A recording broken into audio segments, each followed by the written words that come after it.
Second topic हम बात करते हैं श्रोडिंगर वेव इक्वेशन। ओके, तो क्या होती है श्रोडिंगर वेव इक्वेशन? सबसे पहले थोड़ा हम बैकग्राउंड में जाते हैं। एक साइंटिस्ट था जिसका नाम था बोर। ओके, बोर के बारे में आप सबने पढ़ा होगा कि बोर ने क्या बोला था।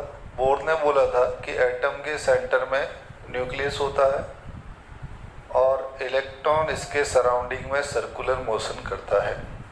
ओके, लेकिन बोर की बातों से कुछ लोगों को प्रॉब्लम थी। किन किन को प्रॉब्लम थी? दो साइंटिस्ट थे। एक तो था फर्स्ट, जिसका नाम था सोमरफेल्ड। एक साइंटिस्ट था जिसका नाम था सोमरफेल्ड। बोर ने कहा कि इलेक्ट्रॉन न्यूक्लियस के चारों ओर सर्कुलर मोशन करता है, लेकिन इसने बोला नहीं, ये 100% ट्रूथ नहीं है कि सर्कुलर मोशन ही करेगा।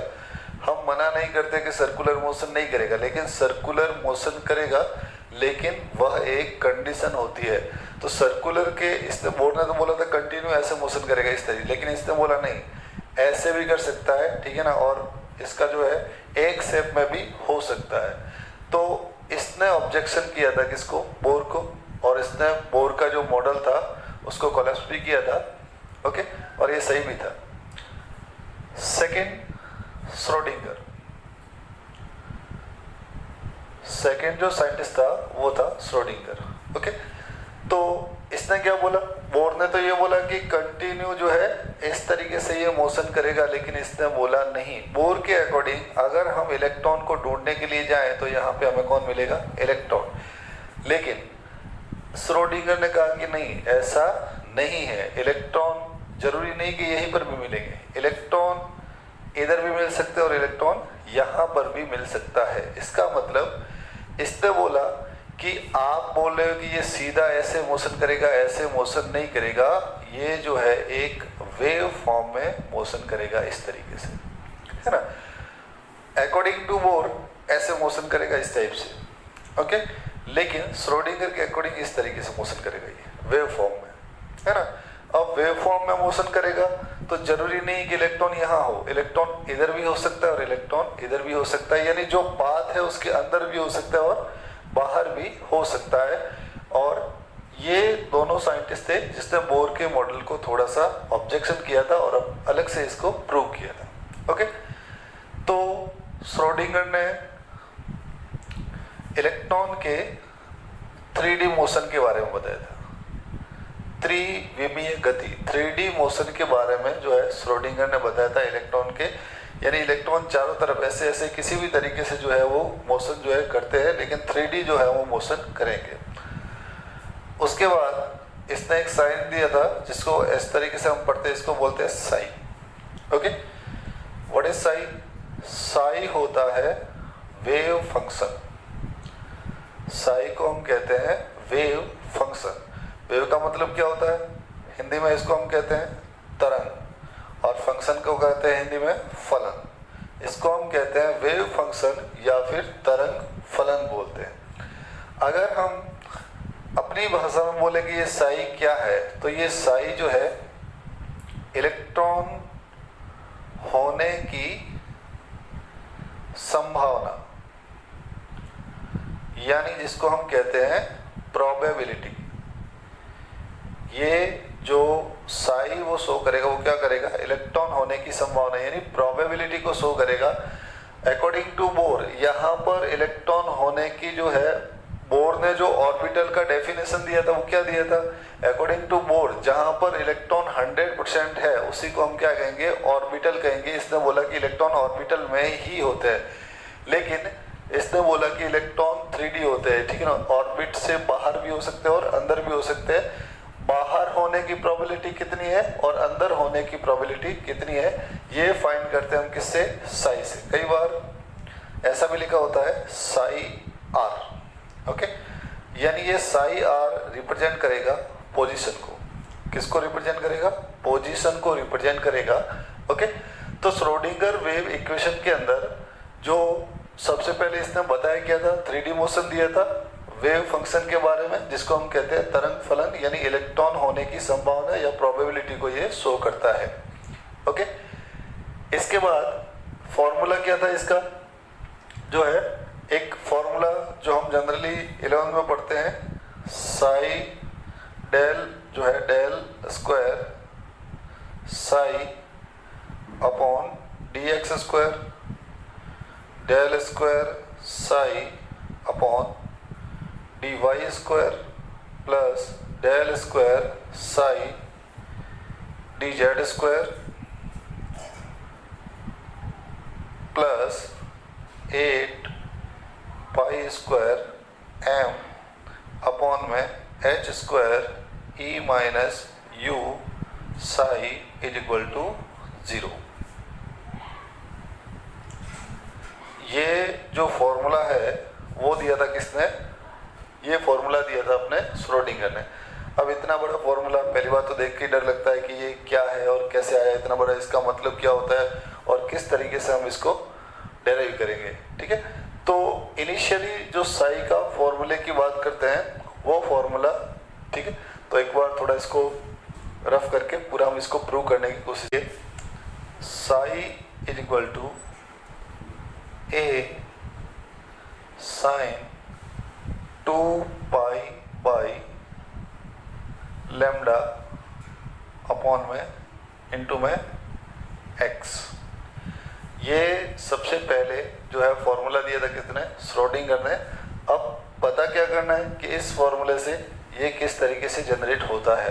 Okay, a sine 2 pi upon lambda into में एक्स।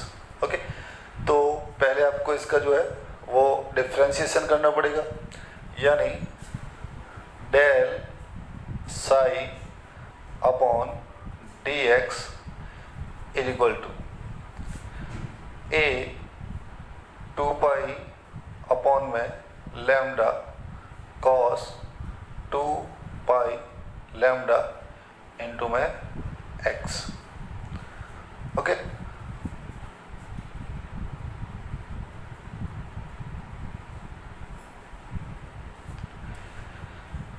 ये फॉर्मूला इसका अगर 2 बार डिफरेंशिएशन करेंगे, डी साई स्क्वायर अपॉन में डी एक्स स्क्वायर।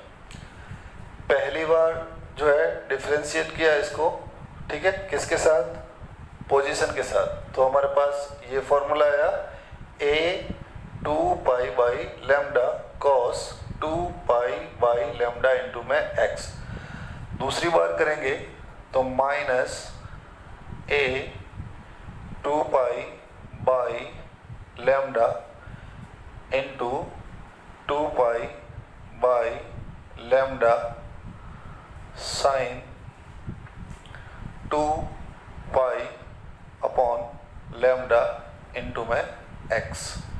ओके, तो इसको थोड़ा शॉर्ट करके लिखें तो क्या लिख सकते हैं हम इसको, del psi square upon d x square is equal to minus a 2 into 2 4 pi square upon lambda square.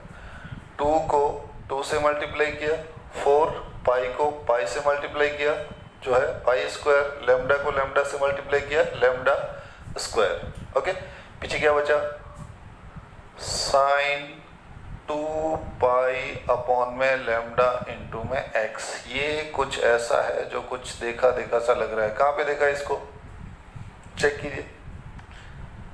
सबसे पहला देखो, a sine 2 pi upon alpha into में एक्स।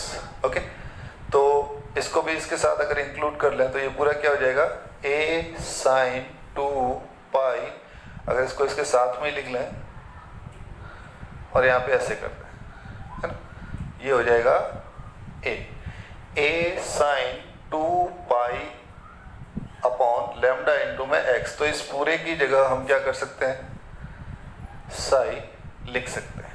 तो देखो क्या करेंगे, डेल साई स्क्वायर डेल जो है x square is equal to minus 4 pi square lambda square और इनटू में साइन। ओके, ये जो है फॉर्मूला हमारे पास आता है। अगर यहाँ से मुझे फाइंड करना हो क्या लैम्डा स्क्वायर, तो क्या करूँगा मैं, ये लैम्डा स्क्वायर तो पूरा का पूरा इधर शिफ्ट हो जाएगा, ये इसके नीचे आ जाएगा। तो देखना यहाँ पे मैं लिखता हूँ lambda square, okay, is equal to क्या लिखा जाए, -4 पाई स्क्वायर साई, ये मैं पहले ही लिख लेता हूँ, -4 पाई स्क्वायर साई अपॉन में, ये पूरा इसके नीचे आएगा। तो क्या आएगा देखो, डेल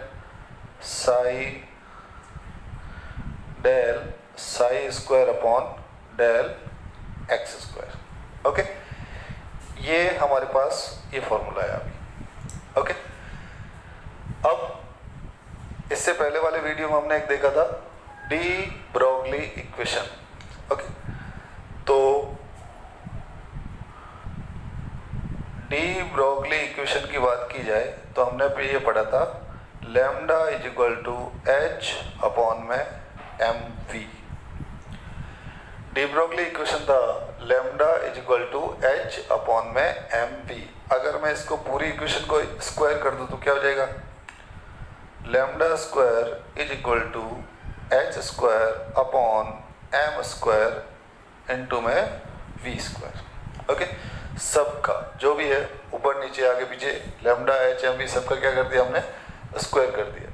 ओके, इसको थोड़ा और कुछ मॉडिफाई करके अगर मैं लिखूं तो क्या करेंगे, देखो समझना है इसको, एम ओके इनटू में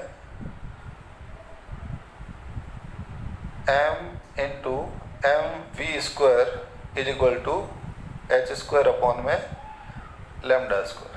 कर सकते हैं ऐसा, इस एम स्क्वायर को कहाँ लेके आ गए, एम स्क्वायर वी स्क्वायर को ऊपर लेके आ गए, एम स्क्वायर तो एम इंटू एम लिख सकते हैं। ओके, क्यों लिखा वो भी देखते हैं कि अभी हम। ओके, तो इस एम को मैं यहाँ से हटा के यहाँ पे लिख सकता हूँ।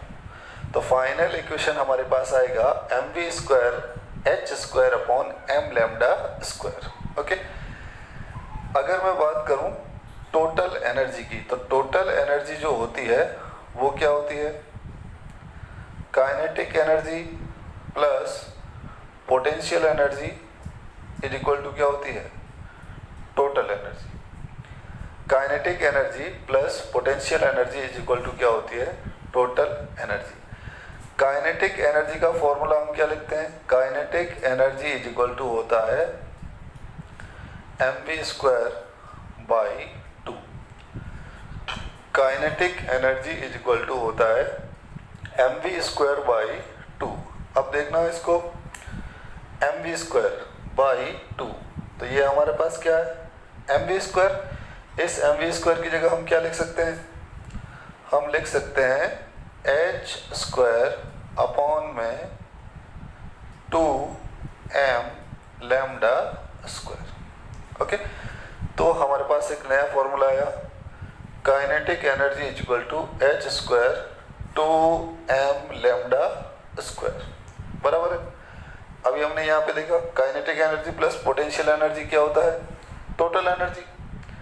Kinetic energy plus potential energy complete अगर ऐसे लिखें तो किसी भी पार्टिकल की kinetic energy plus potential energy is equal to होती है टोटल एनर्जी, जिसको हम शॉर्ट में लिख सकते हैं K plus U is equal to E।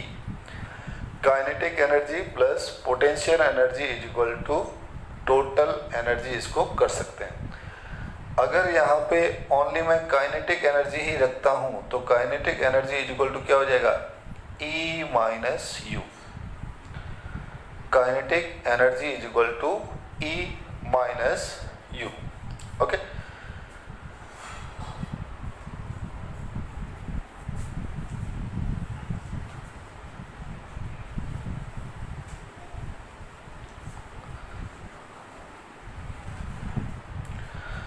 Okay, तो देखिए E minus U, E minus U किसके इक्वल है, काइनेटिक एनर्जी के। और काइनेटिक एनर्जी का फॉर्मूला हमारे पास क्या है,